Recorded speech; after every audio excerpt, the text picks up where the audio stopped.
All right, hey everyone, Roy Sanders here with the Archaic Golfer. I came out with my buddy Hampton, my producer, my nephew today.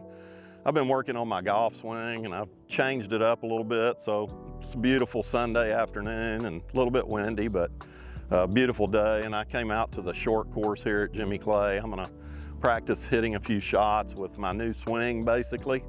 I've got my regular golf group on Tuesday, so I just wanted to come out and hit some balls. And while we're going to be out here, I thought I would make a little video on kind of health and fitness. You know, some tips that I've learned personally that have helped me over the years, some things that have happened to me physically, some things that have happened to me literally mentally and health-wise, some things I've had to overcome, and I'm hoping my tips can help you. The thing, unfortunately, I think I have to say is, you know, I am going to give a disclaimer, which is I'm not a doctor, I'm not a licensed therapist, I'm not a licensed nutritionist. I'm just somebody that's been alive for a long time, and I've been an athlete my whole life, and I've really studied health and fitness for me. So I'm going to talk about me, and if that's something that can help you, I think that's wonderful. I think anything that I say on this video, if you could, you know, you're interested or it makes sense to you, talk to your family, your friends, talk to your doctor about it, and then make a decision if it's something you want to try. I'm not telling you what to do. I'm just telling you what I do. In 2000, I've had some injuries over the years, like I've pulled a muscle playing sports, I've broken my toe, I've broken some ribs on a motorcycle. So I've had some physical ailments over the years. I had a torn cartilage in my knee from surfing, and I had arthroscopic surgery on it in 2020. So that's kind of my first real trouble I had in my life in 2020. August the 14th, 2020, I had this knee operated on to resect a torn medial meniscus. It's a lot better. I mean, it was popping and popping, and now it doesn't. So it's been really good that I had that surgery. And then a few weeks later, on August the 29th, I had a heart attack. Don't let my golf clubs get away here. It's pretty windy out here, so my cart's getting blown. But anyway, so 2020, I had a heart attack. I was originally diagnosed with coronary artery disease and atherosclerosis. Long story short, is that's not what caused my heart attack. Maybe I'll tell the whole story at some point, but basically what happened to me is I developed something called atrial fibrillation, and my heart threw off a blood clot and gave me a heart attack. And I don't have atherosclerosis or coronary artery disease, but I did have a heart attack, and that really took me out. I mean, when you're staring death in the face for a whole day, it really changes how you approach your life. Some people, it just cripples completely and they go sit on the couch and never get up. I just refused to do that. I refused to let this stop me. And I really loved golf at the time, so I did everything my cardiologist and my cardiovascular surgeon told me so I could get back in shape so I could play golf. I was out for about 3 months. I did cardiac rehab. I recovered from that very well. I still had atrial fibrillation, which, again, that's another story, but I had that fixed on May the 15th of 2024. So almost 2 years of no AFib. That's been a real blessing. So I've had some problems, and I've learned how to deal with them. And one of the things that I discovered just on my own is this book, and I'm going to show it to you. This is a book called Undoctored. I recommend you read it. It's by a doctor named William Davis, MD. It's a bestseller. And I'll just tell you what this book says. It says that no one can know your health as good as you can. So after I read this book, Undoctored, which it basically says that nobody can know your health as good as you. And if you think about it, it makes perfect sense. You know, I've been to the doctor my whole life. I was pretty regular, physicals and all that. But think about it. On a normal year, unless I'm sick or I broke my leg or had a heart attack like that, you know, a few years ago, how often do you see your doctor? I was seeing mine twice a year. I had 2 blood tests a year. And if I was sick, maybe I'd see him one more time. But if you add that up, it's maybe an hour per year. And I can tell you, since my heart attack, I've studied my health for over 2,500 hours. 2,500 hours I've spent on my health. So who knows the most about my health? I do, of course. And you know what? The other thing I think people don't understand is you can read every book that a doctor uses in medical school is in the library. Like if you want to do research on health, doesn't matter what it is, heart disease, cancer, high blood pressure, diabetes, broken bones, cuts, lacerations, infections, it's all in the library. This is not some proprietary information that only medical schools get. That's not true. You can also go to like the American Journal of Medicine. It's called JAMA, Journal of American Medicine. And you can read not every, but a lot of even studies on drugs. You can go read the papers. And after I had that heart attack, I wanted to understand my health. I didn't want to understand everybody else's, but mine. And I've really educated myself on health. I was already a kind of a fitness expert because I've been a competitive athlete for 60 years.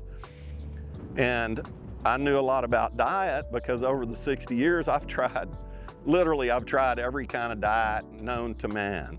So experimentation with diet and exercise, I'm very good at that. I've done a lot of it.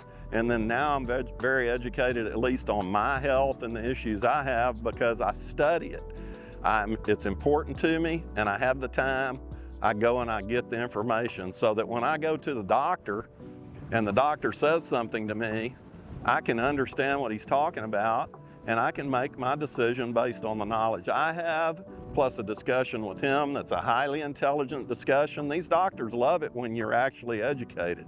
I didn't think they would. I thought it'd make them mad. And it does some of the doctors, it makes them mad, but most of the doctors, my current doctor, I go over there for a 15-minute appointment, and I spend an hour in his office because he loves talking to me about it. And we'll talk briefly about my blood test or whatever. And then we'll spend 45 minutes talking on whatever the subject of the day is, because he loves talking to educated people. So don't be afraid to educate yourself. Go buy this book, Undoctored. I'll show it to you one more time. This is it. You can get it at Barnes & Noble or Amazon. This is very worth the read. It will greatly help you. So the last thing we're gonna go hit, we got an opening here. We're gonna go start hitting a few shots, and I'm gonna continue to talk. But the other point I would give you about diet, people call it diet. I don't prefer to call it a diet. I prefer to call it an eating plan. It's a way of life that you need to develop. The thing that I did in my life that helped me the most with food is keep a journal. When I was in my 20s, I started going to the gym regularly, and I wanted to understand health in relation to exercise and diet.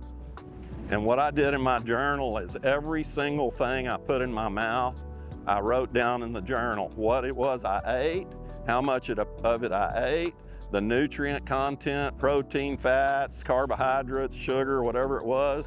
And the last thing, and this is the most important thing I can tell you, is when you eat something, how does it make you feel?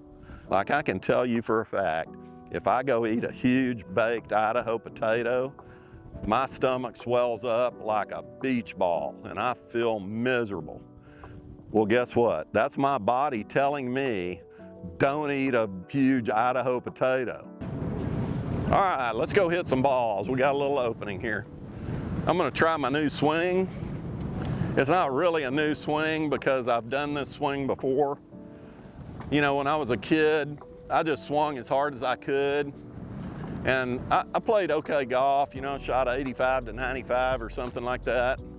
And I could play pretty much with anyone, and I just was out having a good time. I didn't really care a whole lot about, you know, scoring. I did care about scoring, but like I was just out having fun, and I played a big slice. Like I'd hit the ball and I would slice it like 50, 60 yards sometimes. It was just kind of ridiculous. But, you know, like I said, in 2011, when I joined the Knights, I wanted to get better. So I started taking lessons and I started learning how to control the ball. And in that process, I literally could swing like Roy McIlroy or Tiger Woods or Bryson DeChambeau, Mo Norman, Scotty Scheffler. I've tried all these different swings, and with YouTube, it's wonderful. You can go and watch slow motion, every professional you love, how they swing the club. So I've basically tried everything to just get more, and I can do them all. But it depends on the day which one is consistent. The one I've developed, the one I've landed on now that I'm gonna focus on is kind of a Bryson DeChambeau, Mo Norman swing. And I'll describe it when I get up to the tee box. Still got somebody out there in the green, so I'll wait and keep talking, because that's what I do, is I talk too much. So anyway, so basically the swing I'm doing now is a swing that Bryson DeChambeau uses, and also, hang on one second. All right, so the swing I'm using currently is kind of a Mo Norman, Bryson DeChambeau. And the difference in it is most swings, your elbows are held inside, like a Scotty Scheffler or something. They bring the club up really high. Justin Thomas, really high like that. Mo Norman developed this swing called a single plane swing. And it's basically straight back, straight forward. But what you do is you lock this front elbow, and you actually, instead of turning it in, you turn it out. So your elbow is turned out and locked. And what that does is it makes a pretty straight line all the way to the club head. Now what that does for me is it gets this shoulder underneath my other shoulder, because if this club is straight, I can only reach under to grab the grip. And what that does for me is when I do a turn with this club, it helps me keep my right shoulder under my left shoulder when I'm swinging. And that's critical to hitting the ball right. And so this swing has just helped me focus on less variables. It's only just a straight back, straight forward swing. Your arm and elbow's locked, and what that does too is it makes the club head have a lot of distance. You have a lot of space out to the club head, which helps with ball speed. And with me, it's just an easier, because I'm a little stiff in my core from all the weightlifting. It's just a little easier for me to keep the club face square and to keep my right shoulder underneath so I can make better contact. So I'm gonna hit one, see if I can hit it right.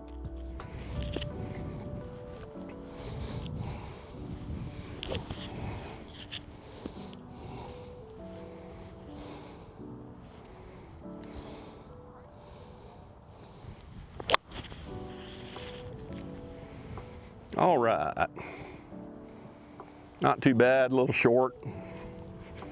I'm gonna hit one more, Hampton. We're out here practicing, so might as well practice. The other thing this swing helps me do is I can hit my irons, I can put a nice little draw on the ball, because it helps me keep the club head coming from the inside. When I was younger, I used to swing over the top, and that's why I had a big old slice. Now this swing helps me just keep my shoulder under and swinging from inside to out. See if I can make a little better contact this time. Just like that. On the green. Okay, let me kind of get back on let's just talk a little bit about diet right now. Like I said, I'm pretty much, I would call myself a carnivore-based person. My main food source is beef, butter, bacon, eggs, salt, and water. I do drink a little coffee, but I stay away from sodas and any kind of sugar. I don't eat, very, very rarely will I eat any kind of sugar or carbohydrates. And I do that typically Monday through Friday. Like the next few weeks, my diet's gonna be Monday, Tuesday, Wednesday. I'm gonna eat bacon and eggs in the morning. At like 8 o'clock, I have a protein shake at 10 a.m. At noon, I have 2 cans of sardines, one of the most healthy foods on the planet. At 3 o'clock, I have a protein drink, protein shake. And then about 5 o'clock, I eat a 14 to 16 ounce ribeye. And that's pretty much my diet most of the week. Monday, Tuesday, Wednesday for sure. On Thursday, a lot of times I'll go to Luby's. I love Luby's. It's a cafeteria here in Texas, and what I go there and get is I get liver and onions. Beef liver is extremely high in vitamins. It's so high in vitamins in fact that if you eat too much liver, you can actually poison yourself from having too many vitamins. Yes, it's a thing, you can look it up. So I eat liver and onions a lot on Thursday. On Thursday, when I'm eating my liver and onions, that is a carb day for me. So I will eat sweet potato or yams. And that little bit of carbohydrate does something called insulin signaling. Kind of lets your body know, I still need my insulin to work. And then it's Lent right now. I've said before, I am a Catholic, I'm a Christian. I do believe Jesus died for my sins, and on Friday, you're supposed to fast, which means no meat, basically. I don't fast completely, but I do eat fish those days. So I'll either eat sardines, or my wife and I will go get shrimp tacos or something like that. And if I get shrimp tacos, I eat the tortillas. So I do eat a little bit of carbs, but I'd say 95% of my diet is beef, butter, bacon, eggs, salt, and water, a little bit of seafood, a little bit of chicken. And I very rarely eat dessert. I do eat dessert because I bake every week for the church. I'm helping cook the Lenten meals every Friday, and there's a lot of dessert. So I will occasionally have a piece of dessert. I'm not saying you should be so strict in your life that it's no fun and no enjoyment, but for my health, I feel better, I look better, I perform better if my energy is very stable. And if I don't eat carbohydrates, my energy level is steady all day from all the protein and fat I eat. So that's what I do. I'm not telling you that's what you should do. You should check it out, do some research, and once again, do a journal. If you like steak, go eat a steak, and then write down how did my steak make me feel for the next 3 or 4 hours. Then go out and eat a whole pizza and see how that made you feel, or a bucket of ice cream, or whatever it is. And I promise you, if you'll write down how you feel, you'll know what your body is telling you to eat. Because if you get bloated or have to run to the restroom, or you just don't feel good, or you're sleepy and you have to take a nap, I'm telling you, your body is telling you not to eat that. And again, go talk to your doctor, talk to your family and friends.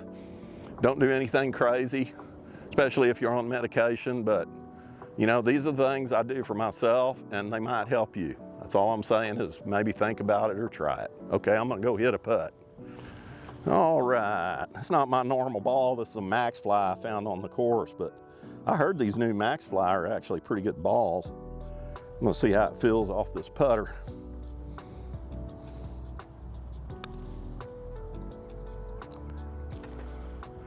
I don't know, that was a 20-foot putt right there, so 15 anyway. I'd say that Max Fly felt pretty good off the putter. What do you say, Hampton? That wasn't bad, was it? I think the first time we filmed out here, I missed that putt. I got it close, but I didn't make it. That one I made. All right, that hole was about 170 yards, 168. I hit my 7-iron. The first ball, let me go get that. It's over here in the ditch.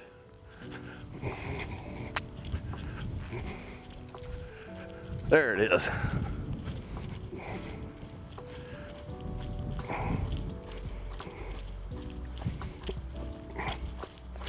Okay. I don't want to lose this ball. This one I won at a tournament. It's got a Knights of Columbus sticker on it, so I kind of like that. This is an Encore ball, and I've played these Encores. They're really good balls. All right, these folks are still out there. Kind of said everything I wanted to say about diet. Diet's very personal. You have to decide what kind of food you want to eat. I will say this, I think Americans eat way too much food. You should try to only eat when you're hungry, and when you're not hungry anymore, quit eating. Don't stuff yourself, don't overstuff yourself. It just, in my opinion, doesn't lead to very good results. And every now and then, throw in a fast for a day or two. Just do a water fast, or what I've done lately is I do a sardine fast. I actually just eat sardines for a few days, and it really kind of resets your metabolism, and sardines are very filling. You know, you can eat 4 sardines in a can in about 25 seconds, so it's real quick. And I just don't get hungry when I eat sardines, so I like them and I eat them. I eat a lot of ribeyes. I've got 3 thawing out at home. I cook tonight, so I can have ribeyes. I put them in, I undercook them, and I stick them in the oven for maybe 10 minutes on about 400. Finish the steak off. It's nice and crusty on the outside like I like it. And when I eat steak, that's all I eat. I just eat the steak. I eat all the fat. I put butter on it.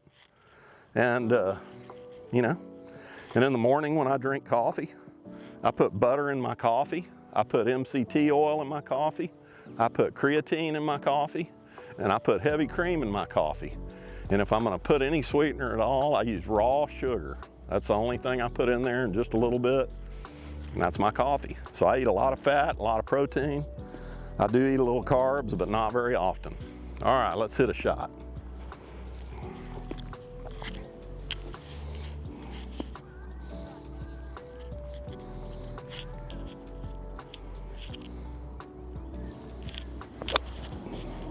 Man, I couldn't hit it any better than that. That's on the green. May just be on the right side of the green, but I mean, I hit that right in the dead center of the club. These clubs feel so good when you hit the ball in the sweet spot. All right. So, that's it, kind of on diet. Just on a side note, for the Lenten meal on Friday, I made something called ambrosia. It's basically a fruit salad with whipped cream and sour cream and pecans and marshmallows, my favorite. I've eaten 1,000 tons of marshmallows in my life. I don't do it anymore. But I had some ambrosia yesterday, and it's delicious. My opinion, best way to eat fruit, ambrosia salad. I also had a little bit of peach and blueberry cobbler with Bluebell vanilla ice cream. So I do eat that stuff, I just don't do it that often. It's a treat for me, it's a rarity for me, and that's why I enjoy it so much when I do it, because I don't do it. I just don't eat sweets that often. Let's talk about, I'm gonna do a few exercises up here for you that I think, I didn't show my warm up today, but I'll show you how I warm up before I play golf. And I don't think you have to warm up a lot, but as you get older, I think you need to do more than just go hit a few balls and chip and putt a little bit. I think the older person, you're getting maybe some arthritis, get some stiffer joints, stiffer tendons, stiffer ligaments, less cartilage, less bone density, less muscle mass. And I think you need to have a different program. The main thing that I think, well, I'm a little short still, Hampton. That was into the wind and it cut me about, I don't know, 15 yards maybe. I hit that good, I just didn't get it there. And let me show you something real quick. Here's what happens to people. It's real simple to understand. As you get older and you don't stretch and you don't lift weights and you don't work out and you don't walk, and there's a lot of people that do it. It's unintentional, but they're tired after work. All kinds of reasons why people don't exercise. Here's what happens to people, and it happens to me, is as your hamstrings tighten up and your hip flexors tighten up, what starts happening is your pelvis starts tilting like this. Your butt starts sticking out, your abdomen starts sticking forward. Then if you don't do any abdominal work, your abdomen muscles, your ab muscles start relaxing. You start getting what's called pelvic tilt. Your hamstrings are pulling your hips. Your hip flexors are pulling your hips forward. Your weight, it's just gravity. Your organs start coming forward, your abdominal muscles relax, and pretty soon you got this kind of duck thing. And if you do anything even a little bit wrong, you get a lower back problem. Here's how you combat that. It's real simple. Everybody at my age remembers an exercise we did in school on the playground called 1-2 way back. And this is basically it. You go 1, 2, way back, and you push your hips and you stretch. These are hip flexors right here. And you got there's all kinds of muscles in here that hold your hips and your legs together. When those start getting tight, they start pulling your hip. You get this hip tilt, and it just causes lots of lower back problems. So the way to fix that is you very slowly, by the way, don't do any jerking when you do this, but you want to bend over, just let gravity assist you. And I haven't stretched a lot in the last 30 minutes, but I'm 67 years old, and watch how far down I can go. I can put my hands on the ground. That's pretty flexible for my age, because a lot of people can't do it. So you want to do this, just hang, let your hamstrings and your glutes stretch, and then you come up to this position slowly, and you push your hips forward and lean back, and that stretches your hip flexors. And you do that, I don't know, 8 or 10 times before you hit balls. The other thing you can do is real easy. Stick your arms out and pull with your abdominal muscles. Don't let your arms swing your body around. Don't do it like that. Do it like this. You pull slowly with your abdominal muscles and twist as far as you can slowly, and then twist back the other way slowly. And you're pulling with your abdominal muscles, okay? And you want to do this maybe 8 or 10 times on each side. You want to do rotations with your shoulders. Your shoulder is a very complex joint. Your rotator cuff can get injured a lot. A lot of older people get rotator injuries. Just warm these joints up like this. Another one you can do is the hitchhiker exercise. Everybody's seen a hitchhiker. Okay, you're doing this, right? You can do it with like a 2-pound weight. And what this is doing is it's exercising and loosening up that rotator cuff in your shoulder, so that when you're swinging hard, you're gonna help avoid these injuries. So you're gonna do rotations, you're gonna do some hitchhiker moves, both sides, rotations front and back. Another one people don't do is just a little bit of neck work. Just do a little roundy round, okay? And then if you do that, it takes about 5 minutes, you should be better and help yourself prevent injuries out here. So, that's it for a little bit of flexibility. The other thing I'm trying to do at night is when I'm sitting in front of the TV, is just sit on the floor if you can. I can, so I sit on the floor and just do some stretching. Stretch your hamstrings. You can do something called a hurdler's exercise, which is basically this, where you're gonna grab, I can barely grab mine today. I'm a little tight from the gym, but you know, just stretching out your quadriceps, both sides. You know, you can do some ankle flexibility work where you're just doing, the more you stretch and the more you do this, the better off you're gonna be. All right, let's move to the next hole because these guys are yelling at us. All right, we get out of a few people's way. We don't want to hold these folks up. I'm just hitting a few shots and talking, and I think they're out here hitting the shots and not talking. So it's a little faster when you don't talk as much as I do. Okay, so we kind of covered diet. We've kind of covered a little bit of flexibility work, which again, super important. Let me shoot this real quick.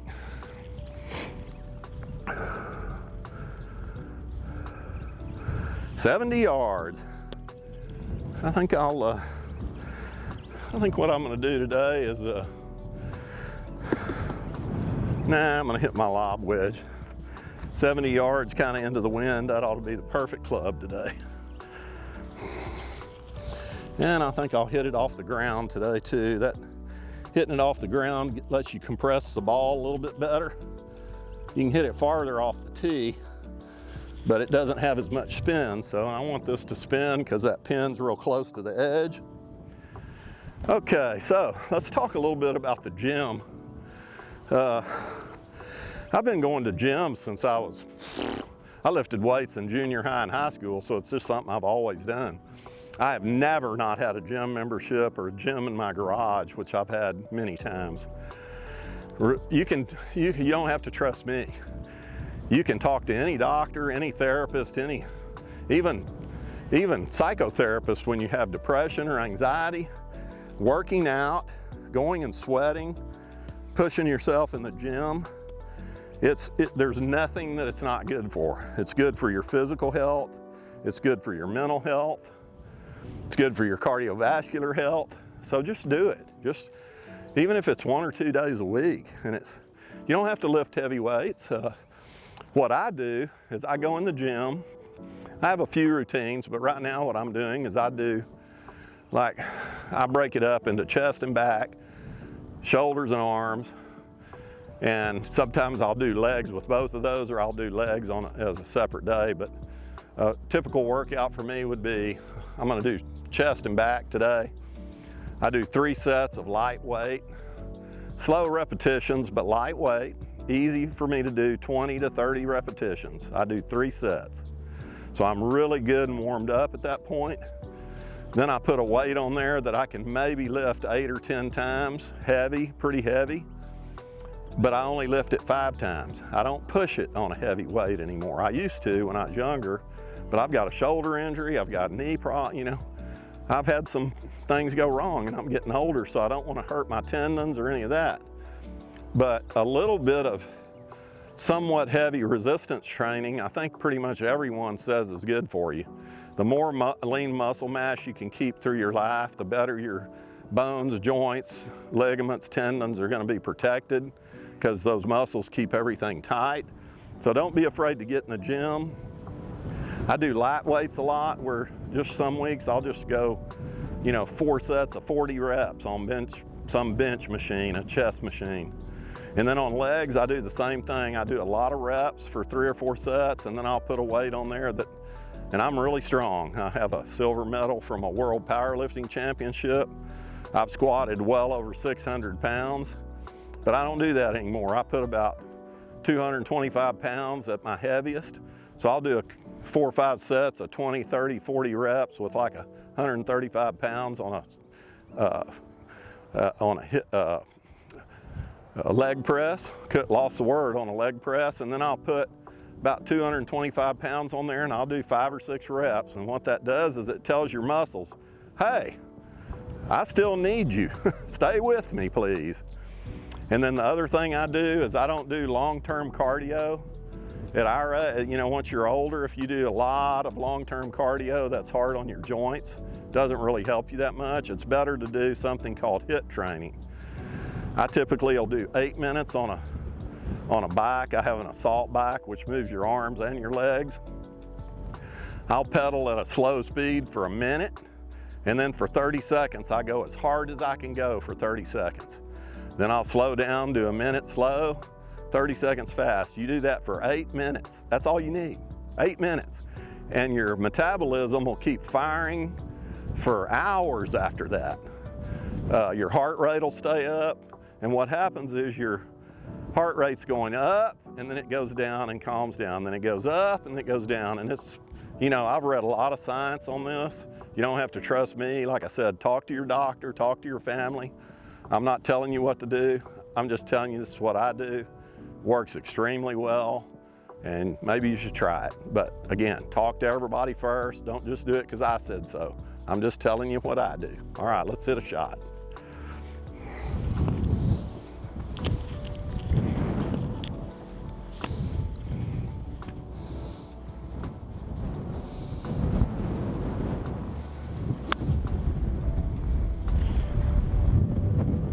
Wow, I was a little short again. I think I'm gonna have to work on my distance. I thought with this big wind behind me, that would be plenty. Let me hit it a little firmer and see if I can generate a little backspin. I'm gonna hit this just right of the pin there, Hampton. See if I can get it to stop.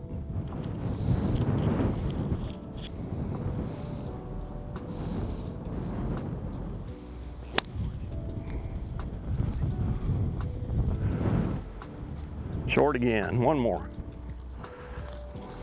We're gonna let these guys go because I don't want them yelling at me. All right, what do we got left, Hampton? We talked about the book, how you should study your own health, because It's a fact. Nobody can put as much time into your health as you can. Just make it after I had the heart attack, man, let me tell you, I got real serious about health.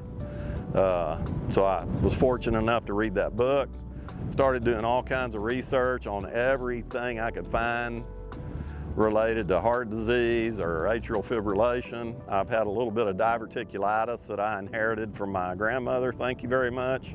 My brother has it, he just had it last week. So, I've found things that help that. I'm gonna have more problems. My family, my mom and her mom both died of Alzheimer's. My dad passed away from COPD and bone cancer. I've had aunts and uncles that have struggled with different things. My family seems to struggle the most with Alzheimer's and cancer. That's why it was weird I had a heart attack, and I was glad it was the AFib instead of heart disease, because neither side of my family struggles with heart disease. So that was a little weird. I also found out that one of the largest groups that suffers from atrial fibrillation is ex-athletes. I qualify. So in 2019, I think that was when I developed the atrial fibrillation. I had a few weird days. Hampton might remember I got sick at Christmas and had to miss Christmas one year. I was real dizzy and I didn't know what was going wrong, and I think that's when it hit me. And then I had the heart attack in August of 2020. And man, that rocked my world and my whole family. And fortunately, real fortunate, thanks be to God, I came back. I did what it took to get back. And I was out for about 3 months from playing golf, but I got back on the course and started slowly. And then I had the surgery for the AFib a couple of years ago that got rid of that. So I'm really healthy right now, and I'm doing everything I can to do my part. The rest is up to God. Nobody knows when they're gonna die. That's up to Him, but I'm gonna fight to live as long as I can. And then I talked about working out. Just make it simple, just move. The key to living a long time is you have to move. Sitting on the couch is gonna crush you. You have to get up, go for a walk, go for a paddle in a kayak, move, do something. It's 30 minutes a day. I mean, when I work out on a hard day, my longest workout is walking 18 holes, takes 4 hours, and it's several miles. That's the longest workout I do. All the rest of them are 30 minutes out of your day. Do it. I promise you it'll make a difference in your life. I'm Roy Sanders, the Archaic golfer. Remember to pray for our children. Remember to pray for our elderly and our sick and our lost and the people that are in the most need of God's mercy. Pray for them. Thank you for watching.